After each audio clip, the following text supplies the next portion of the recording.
Hey, welcome to What the Friday with Burch and Burch. We are the father-daughter game show where we earn points for candor and humility as we flesh out whatever topic floats to the top. Like a big turd. Yes, that's what we like to be compared to. It is one of the most accurate comparisons, for sure. We're in our new space. And the sound's going to be weird, and it's probably going to be delayed, and it's going to be new because everything is new. Our studio is still not set up, but we're here setting it up today, and it's a mess. That's where we're doing it from. That's right. And I'm locked in an almost soundproof room. Yes. If the sound's crazy, though, please comment and tell us. Okay. So today we were trying to decide what we were going to talk about. And I have been on a kick about perfectionism and being upset with it. Frick it. We want to be monetized, so we're trying not to curse. And we try that anyway, because we just want to be good people. Yeah, not that cursing makes you a bad person, but that does go along with perfectionism. Okay, so I've been on a kick about perfectionism and how furious it makes me every time I recognize it in my own head. Like I stop myself from trying to do something because I'm like, I'm not going to do it well, or I'm going to be judged for it, or whatever the thing is. And I've been really slowly brick by brick in my mind, tearing out perfectionism and replacing it with total radical self-acceptance, because the only way to grow is if I go, okay, I have to do it badly first, and then a little less badly, and then a little less badly. And that takes so much humility. And ironically, in order to be humble enough to do that, I have to radically accept me right now as is, with all the imperfections and doing things badly. You just have to do them. Like this What the Friday, we keep doing it every week, but sometimes it sucks. and we're just trying to get better and better, you know? So, that's a good, how do you balance that with an effort to maintain an effort to really do a good job without discounting or dismissing foibles? You know, if you don't feel any sense of accountability, or you feel no remorse for not performing to somebody's expectations that you had agreed to, like I'll meet you at 1 and you don't show up on time, or you just forget to even let them know that you're not showing up on time, because I run across people like that in our business that, you know, and it's really frustrating to me. It makes me not want to do any business. If they're humble and I can tell that they're trying, it's absolutely no problem. It's like, you know, we all screw up. I don't expect perfection from anybody. But when they don't care about what they've done to you in the process. Yeah. I think that in the past, I thought that in order to pursue excellence, in order to be great, I had to think I wasn't. Like, in order to become a great person, I needed to hate myself and not like where I was and be really hard on myself. And I've learned that doesn't work, because when I do that, then I'm self-centered and I end up being late. And then I waste a whole day hating myself for screwing up. And maybe that person's mad at me because I was late, and like all of that. Whereas you really need more of an athlete's mindset. Yes, win or learn. Yeah. I want to get better every time. Here's the thing is, I think when you have humility, which is confidence, right? Because you have to be confident enough to be humble. You're like, and compassion for other people. Then you can go, I screwed up. I'm going to do better next time. Because as a human, you don't even have to try. You really don't even have to try. We can't help it. We want to be good at what we do. So I think what stops us from growing is when we just stop and beat ourselves up the whole time, instead of embracing whatever screw up we did and being like, that's a great lesson in the game of life. Let's go. I'm going to be on time next time. I guess when I leave it, hacking it, being able to step outside of it and hack it. Like, okay, why was I late? It clearly doesn't help my business or that person or whatever.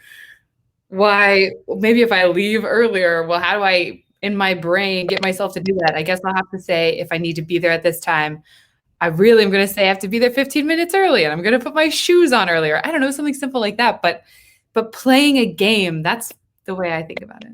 It's all a game. Yeah. Did I bore you? Damn it. Oh, I'm so boring sometimes. Dang it. You could have interrupted me. That's allowed. I'm so engaged and listening so closely. It's just like mesmerized. No.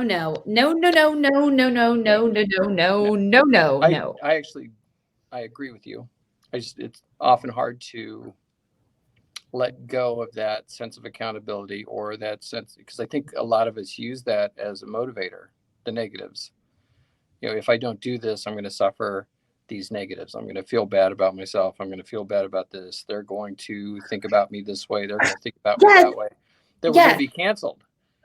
Yes, but hold on. I know you're jumping to segue to cancel culture, but I just want to say that doesn't go away. Even if I work really hard to view life as a game and to have fun. And then when I let somebody down, to not let it get to me, but I'm still freaking human. So I can't turn that off. We're social creatures. So you're saying you still feel that remorse. I think, yes. And I think that naturally, we always naturally have that. We always naturally are drawn to the negative. We're drawn to hating on ourselves. We're drawn to getting in a spiral and consumed in all of that crap. So that's going to be there. I just think that on the balance, it's like we're so afraid that if we're not hard on ourselves, we won't become great. So we just keep letting that go, like, to weigh us completely down. Totally agree. To make it very personal to people, I mean, we all have goals, even like New Year's resolutions. I'm going to lose weight, or I'm going to start exercising, or I'm going to do something a certain way, or I'm going to be organized, or whatever. But often what happens is your brain plays that forward and goes, oh, but you're not going to be great at it. Do you really want to go out and run your first time and only get half a block before you have to stop and have somebody see you? Someone's going to see you, and they're going to go, oh, well, he can only run half a block, or he can only run 2 blocks. That shame and yes. Why would they wear those clothes when they're out? Why would they do that? Right. This devil plays in your head that's filling your head with that stuff. Yes. So your point is trying to overcome that. Just like shutting that off. It's like, I'm going to keep trying. I'm going to do the best I can. As long as my heart's in the right place, I'm not going to worry about it. I'm going to try to be there on time. I'm going to try to be a good human be a good human for other people, while I'm also being a good human for myself. And maybe we should say, be a good human for ourselves first, so that we can be good humans for other people. Because 100%.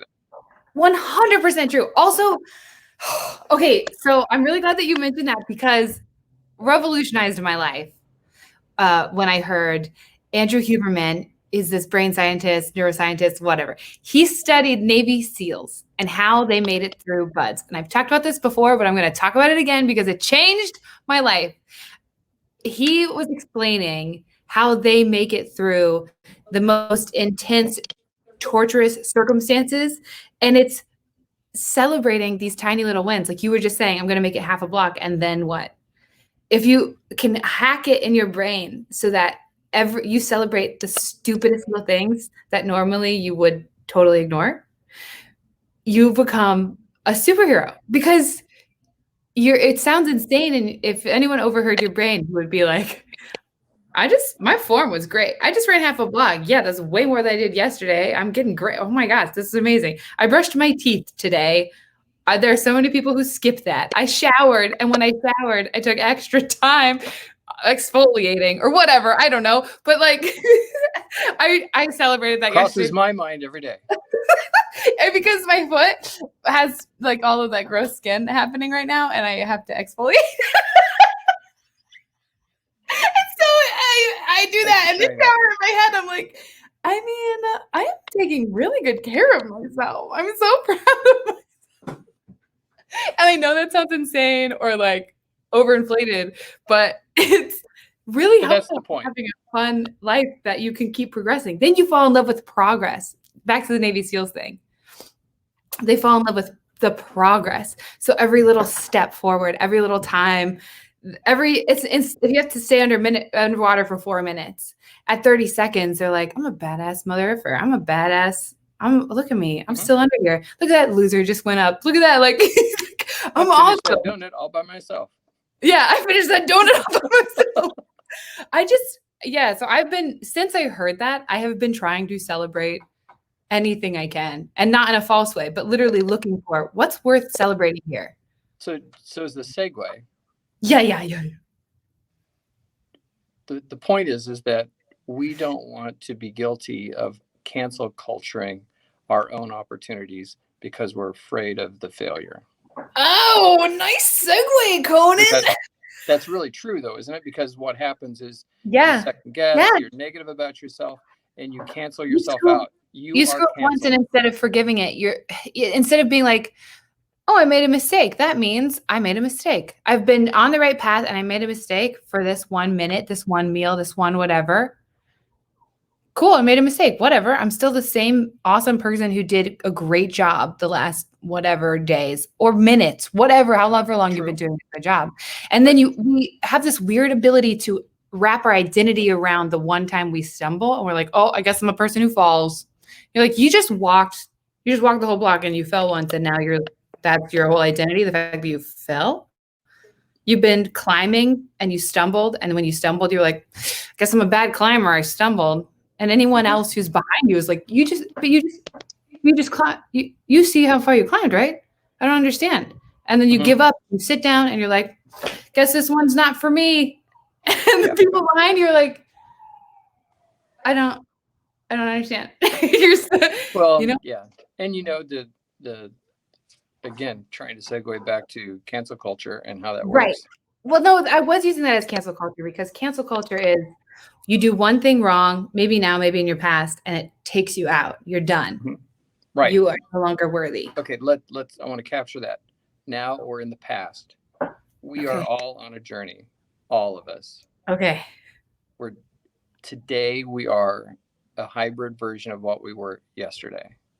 And we have this culture that we live in our own mind that's always maturing and changing as time goes by. Yes. And what I'm really after here is that sometimes we reach back too far.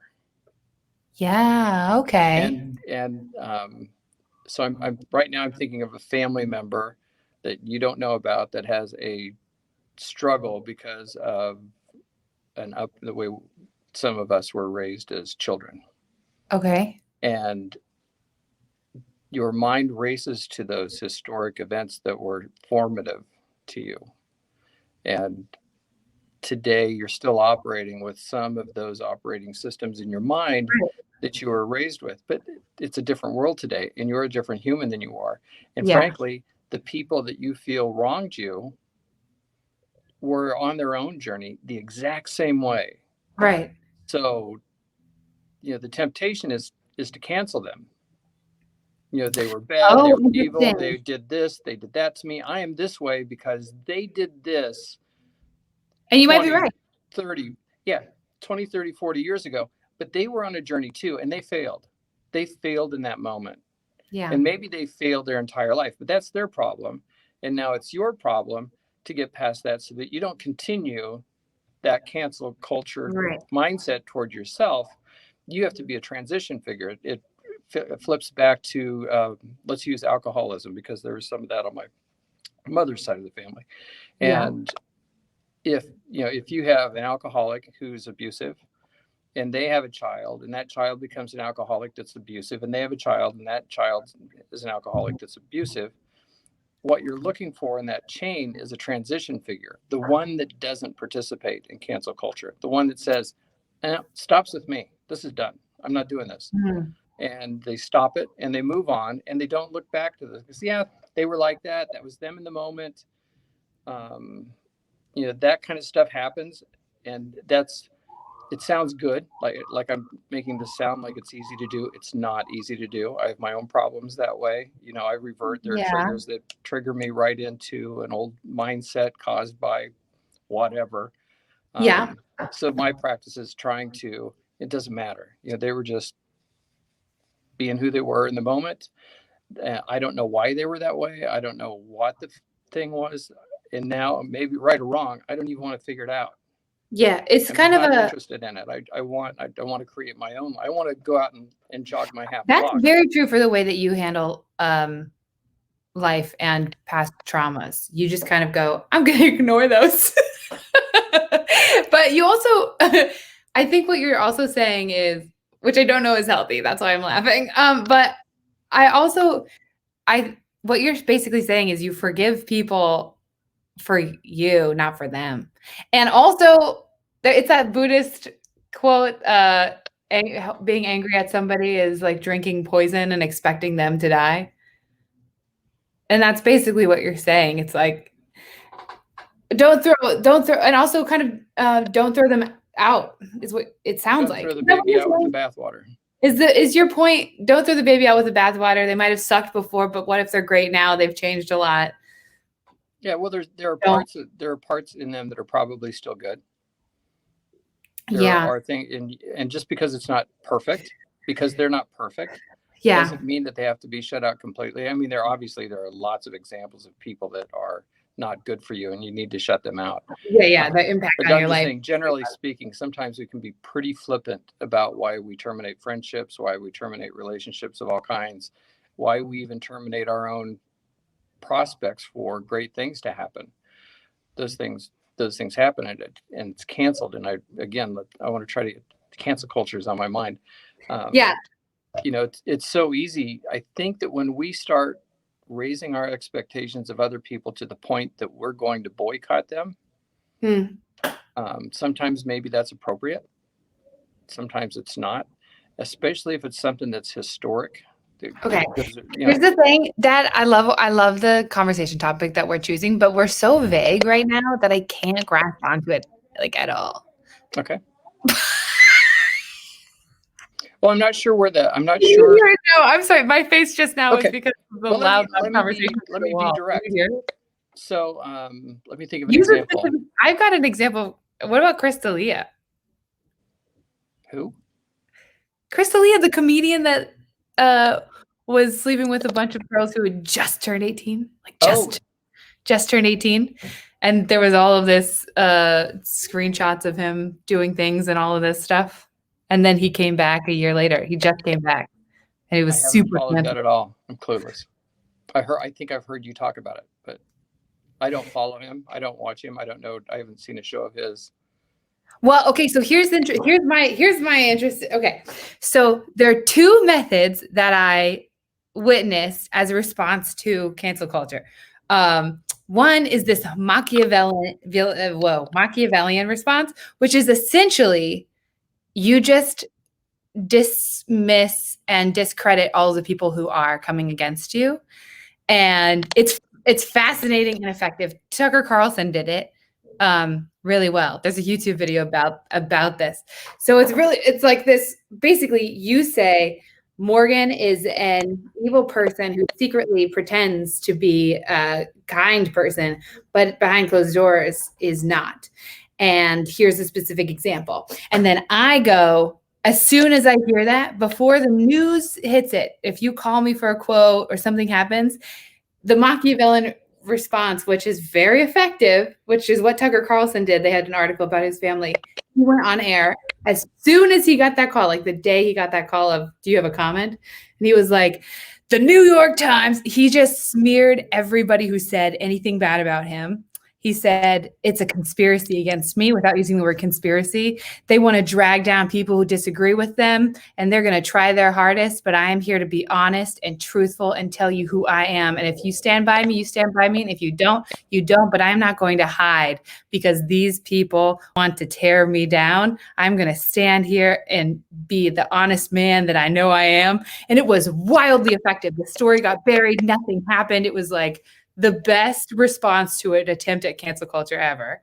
And then he's in a unique position to be able to execute that.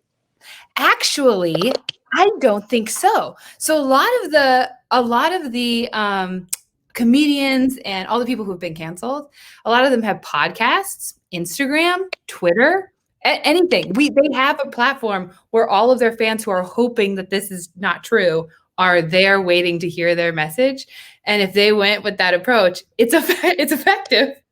But then Chris D'Elia, who did all the 18-year-old stuff, left for a whole year, comes back about this month in March, comes back with a video on YouTube.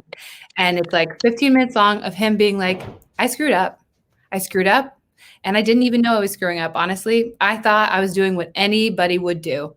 And until everybody in the culture screamed at me and told me I was the worst, I thought I was great. And now I'm going to therapy and I'm not sleeping with other people besides my fiance. I have a kid now. Like, he just was really humble, but and admitted to the wrong. Whereas other people don't do that. They're like, fight against it. So it really depends on your goal. But I think it's fascinating because I don't think cancel culture is actually effective if you just keep going. You know what I mean? I think so. Like, you'll be mutilated. People will hate you for a year or whatever. But then the fact that you were canceled actually makes you even more appealing because you're like a rebellious person to be a fan of. I don't know. Anyway, I feel like I shut you down. Did I shut you down? I thought it was. Well, we get into this analysis. We get into the weeds of that specific thing, and our views went up while I was talking. So if you think I was boring, people stayed to watch that. Okay. No, so. That's good. That's good. You're smart. No, that's not what I meant. I meant like, you just didn't respond, and I wanted to hear your thought. It took a different path. So. Well, what path were you going down? Mine was much simpler. But it was about that. But I hate to even bring it up because it might launch another 10-minute. It's a freaking podcast. We're supposed to talk. So tell me about Kevin Spacey. Do you think it's right? Yeah, exactly. Do you think it's right that in an artistic, let's see, was he up for an Emmy, an Oscar? Oh, I know what you're gonna ask. I want What was he up for? He was going to win an award, and then they canceled him out because of his bad behavior. An Emmy or something for House of Cards, right? I don't know if it was House of Cards or not. It doesn't matter. You don't have to be. He was going to win an award. He was going to win an award, and then they found out that he had behaved badly in some way. Well, that's a vague way of saying he had been predatory towards young boys at a large scale. Okay, I don't know the exact details, but. You have such a strong opinion about this, though. No, well, let me share my opinion. Share your opinion, because they're not hearing it, but I think it's funny that you have such a strong opinion, and then you're like, I don't actually know the details, but I'm very confident about what I think.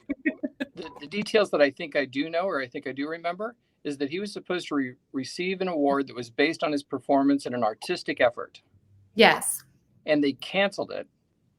They took it away or withdrew him because he had behaved badly in another area of life. I'm not defending whatever he did. I don't care if he professional. You're saying had sex with farm animals. It doesn't matter to me. Yeah, well, that's not really harming anybody, so I'm actually okay with that. Little side note, I went to a community not long ago that I was doing some work for, and when I was researching the community, there's an active case against a guy that was having an affair or having a thing with a chicken. Chicken? Not kidding. I can show you. It was amazing. But anyway, so let's move on. Let's get back to our thing. So the point is that if you're going, if you're going to produce an award if somebody's going to get an award for some kind of performance, the award is based on what? It just took me a minute. The chicken thing was not. It's not like this is not something you just say and you're like, don't worry about it. Moving on. Okay. With the chicken. Okay. I'm back. Sorry. As soon as you're ready, take your time. I'm ready. You can't say something like that and think that I'm not going to process it in the moment. So that's my question, is that if you have some kind of a recognition that is given for a very specific kind of performance, yes, should it be pulled because you're not who people think you should be? You aren't the character. You failed. You have.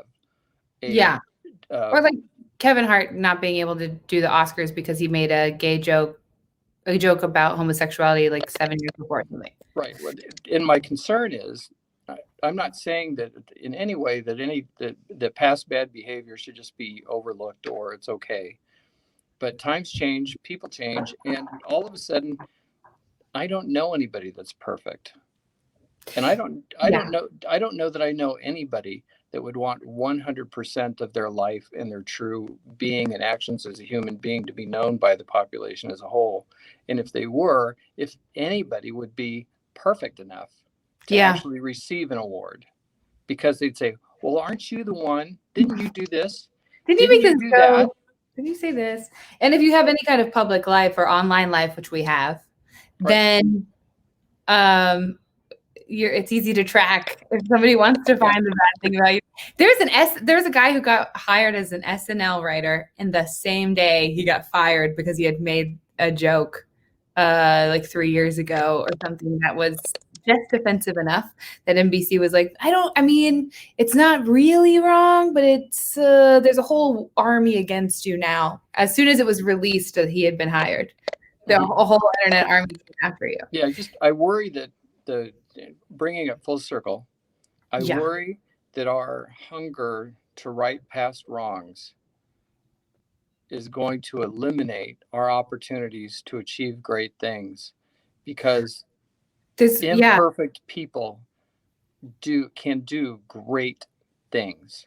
Definitely. And the higher, when I growing up where we did in Iowa in a small town, I learned a guy named Scott Clark was really great at. He made a comment to me once, and he said, Bill, the tallest nail gets hammered first.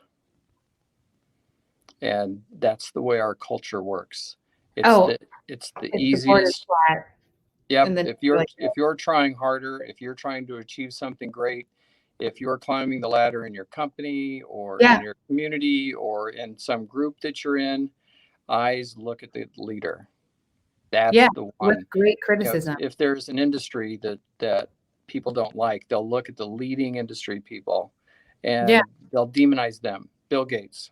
Look at Bill Gates. Look at all he's doing for the world, all the money that he's giving back, how he spends almost all of his time every day working to help people live longer lives, contributing huge amounts of money to vaccines and to clean water and to cleaner energy.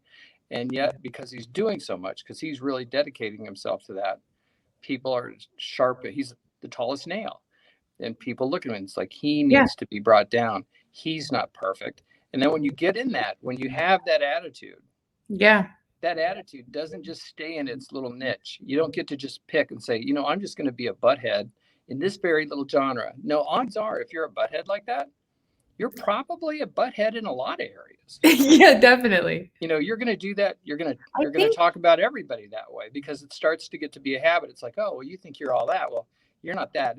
And you know what? You're not either. And then that plays into, I'd go out and start running, but I'm afraid other people will think about me the same way I think about them.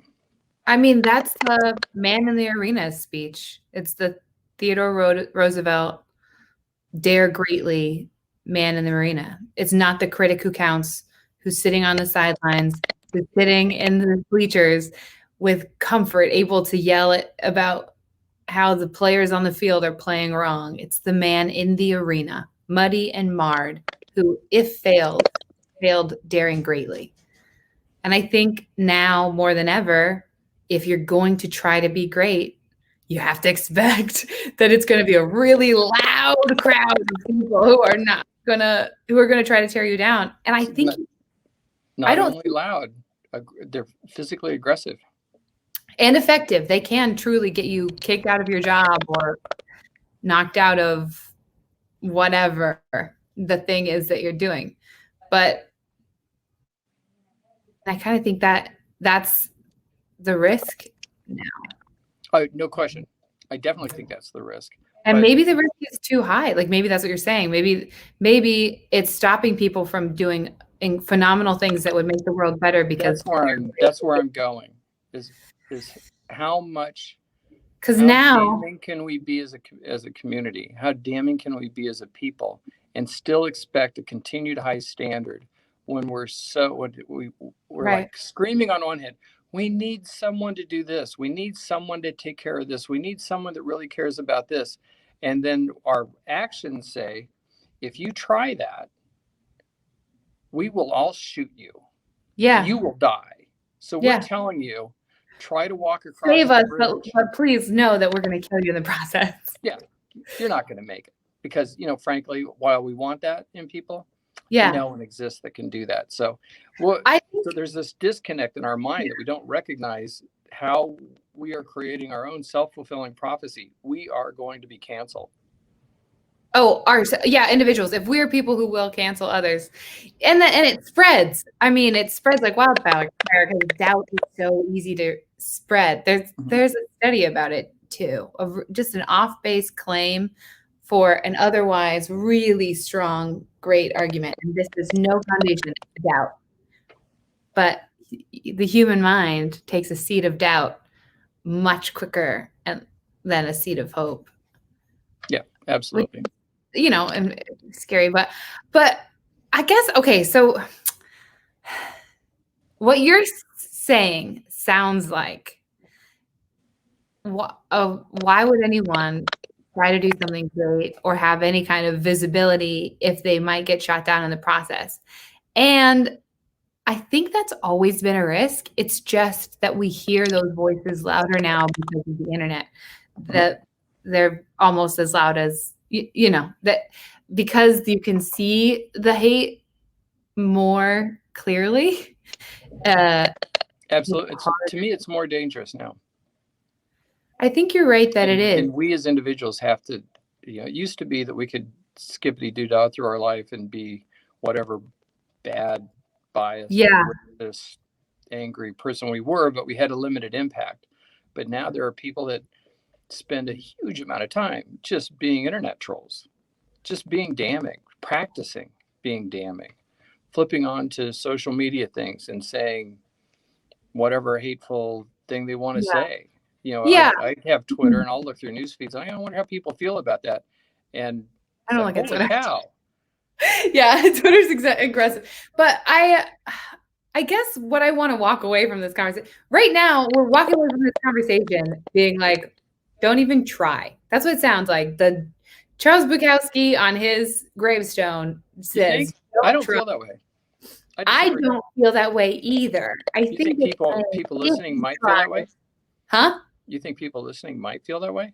Yeah. Definitely. Okay, but maybe I need to adjust the message, because really the point is that I see us as a society, with each of us individually going down this path together, sliding down the hill a little faster all the time because we are critics and because we do cancel other people out, which in turn makes us cancel ourselves out, and it becomes a compounding, self-fulfilling prophecy. And our call to action should be just be a little nicer. Don't do it. Don't make the crappy post on Twitter. Don't push the Asian. I don't get where that comes from at all. That's just, if anybody out there that's watching this right now, if you have any feelings that way, let me tell you, you and I need to talk, because that's just crazy wrong. I don't get it. I don't get how you could even start to think that way. There are all kinds of things that way. And most people don't get it if they haven't experienced it. Well, I haven't experienced, but I can get it. I get it. If I was walking down the street in any neighborhood and I happen to be a minority of some kind, and a group of people that are of a different nationality or race come up and mistreat me, it doesn't take a rocket scientist to see how bad that would damage people. So just, I just can't get over that part. But anyway, that's another topic. But, that's an anti-racist topic, which we're all for. We are definitely against anti-racist. Obviously, not all of us. There's some. Yeah, no, I meant we're all in it. Like you and I are all in on it. Here's my final thing that I want to say, because this went down a really dark tangent but I just think that it's back to the Teddy Roosevelt thing again. That I think focusing on, yes, you can hear those voices loudly. Yes, there are trolls. Who freaking cares? Unless they can at some points have the potential to stop you. But I would rather be stopped and have Some people hate me because I was imperfect in some way, but have had a life and dared Totally agree. and lived instead of sitting at home in fear that somebody might cancel me someday. Like, yeah, how about they probably will? And when they do, I will continue. I will at least know that I was trying to be a good person. That was my goal. And if for a year I go away because I have to learn how to be a good person again, and then I come back good, I want to get better. I want to grow. And the positive side of these cancel culture people is sometimes they're right. And sometimes we do need to grow, and we can come back unless we're so afraid of other people's opinions dominating our entire future that we just hide under a rock, which is totally possible. But I'm doing everything in my power to not let that happen, to have strong, real, physical, like people in my circle that I trust, that I know, that I love, that want the best for me, that I want the best for them. And then if all these people on the internet hate me one day, so what? You know what I mean? I do. I think it's hard. Hopefully I'm in that circle. Yeah. Anyway. Okay. Wow. Well, I don't know how that was, but we did it. Back to perfectionism. We were here. And we're in our new office. Yep. Thanks for joining us. Thanks for joining us. I'm laughing because we got so serious, and I don't know what to do It can now. happen sometimes. Yeah, it happens too much. We were making fun of each other all day. Now, and then we're like, cancel culture. Okay. See how the mood overtakes you when you go down that route? Yes, let's sign off now, shall we? All right. Hey, bye. Thanks for follow, watching. Subscribe, whatever. Help us out. Comment. Glad you're here. If you made it through that, God bless you. If you watch this whole thing, comment. Choose a word, Dad. Share your thoughts. I don't know, a word. Am I limited to one word? Yeah. If you actually watch this whole thing, elaborate to the end. Share. Say the word. Write the word in the comment section. We need it to make no sense to people. You know what I mean? What? Write the word. You know what, Dad? Don't worry about it. Somebody's watching this and they'll get it. If you actually watch this whole thing in the comment section, write the word popsicle. And okay. Yeah. Okay. And then if you write the word popsicle, I'll love you forever. And also, you might need to get checked on because I don't know why you would watch this whole thing. We have referrals to good psychology professionals that can help. Yes. Okay. Bye. Thank you for watching.